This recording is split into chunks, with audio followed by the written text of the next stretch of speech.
Welcome back to the Road Show. This morning in the buzz, a major bank has a change of heart. Bank of America has decided to scrap its plans to charge a $5 monthly debit card fee after a backlash from angry customers. Now, the bank wouldn't say if it saw a spike in the number of people closing their accounts since announcing the fee last month, although I personally know a few who said, I'm out. I do too. Now, the about face comes after other major banks, including Chase and Wells Fargo, said last week that they would not charge similar fees.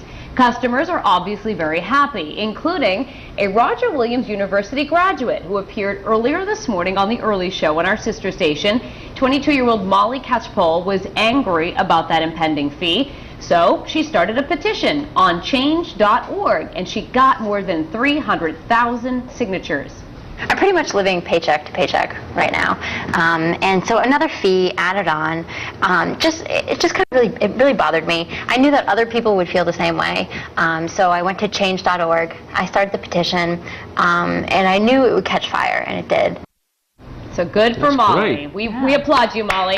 Recently, we saw a similar reaction from another company. Remember when Netflix announced they'd be changing their services? They lost thousands upon thousands of customers, but then it prompted them to reinstate services as they were. So, you see these stories, you see the companies reversing their decisions, so it really gives you hope that people can make a difference. I agree. I mean, this is awesome. It really is. And, I think about there's right ways to go about this, and then there's wrong ways to go about it. And give me an example of a wrong way to go about it. Well, this is the part of the show where I give my opinion, right? Right. Those people that are occupying cities across the country, I think, are doing it all the wrong way. Well, it's not being effective. They're just kind of being sort of a nuisance, and they're not really being effective. Being a nuisance because, as far as I'm concerned, they have nothing better to do with their time. Some of them. Maybe not every single person there, but most. Some of them. Yeah.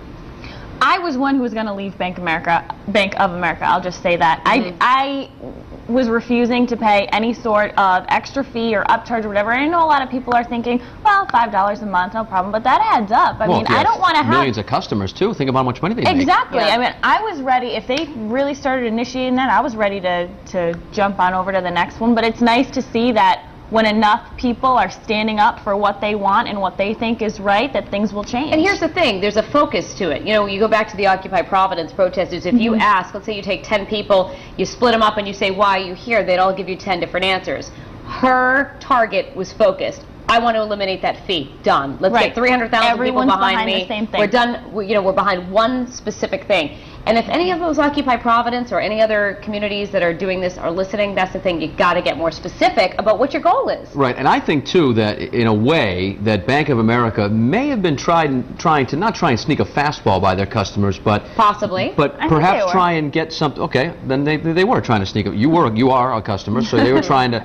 To this, because think about what Bank of America has gone through with the whole mortgage crisis and the thousands of people they've laid off, and then not Rupert Murdoch. Who's the guy? Who's the big rich guy? Warren Buffett buying millions of shares of their stock to try and get them. It's Bank of America. This is America. We're trying to get them back on track, and the stock prices, blah blah blah. I just think that they were desperate times called for desperate measures. They figured, hey, maybe we can make money this way. And good for the people that stood up and said, no way, we're not going to pay for your mistakes. Well, and I agree with what she's saying. You know what? I mean, most of us are living paycheck to paycheck. You throw in another charge like that, everything adds up. Everything adds up every month, $5 here, $10 there. Before you know it, you're like, okay, why am I negative? I love hearing the people say, like, I'm on a fixed income. Who isn't? Who isn't? I know. We all are. We all get the same paycheck. We all got to figure out a budget, well, not the same, but you know what I mean. Right. A fixed number every month. Speaking, yeah.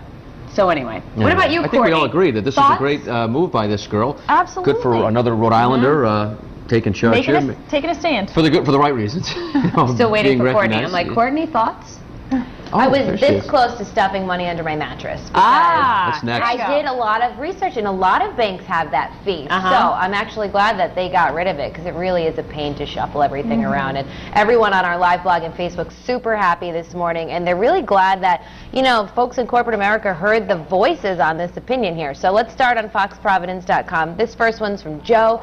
He said, voicing your opinion definitely makes a difference. If you keep fighting for something at heart, goodwill will prevail. And Jerry said, just protesting does not get you anywhere. You have to make an effect on their bottom line. So here's the poll today. We want to know, do you think voicing your opinion can make a difference? A, yes, speaking up can pay off. B, no, it's a waste of time. C, depends. You have to pick your battles. We also have this story here about Bank of America nixing that fee if you guys want to read some more about it. Lots of comments on our Facebook page this morning. Kevin Oliver was the first to react, and he said, I have to believe in this case it sure did. Thankfully, someone had the good sense to finally listen to their customers. More places should take note. Robin Peck said, well done to all who band together and spoke up. And Donna Mitchell said, where is she here? Oh, Donna Stanley, sorry there. She said, my grandfather always said the squeaky wheel gets the grease, and it sure did in this case. So it's good news for all who are happy this morning. We do want to see how you feel in our poll at the end of the show. We'll have those results in about a half hour. Let's go back into the kitchen now with Danielle and Kevin. What are you guys working on now?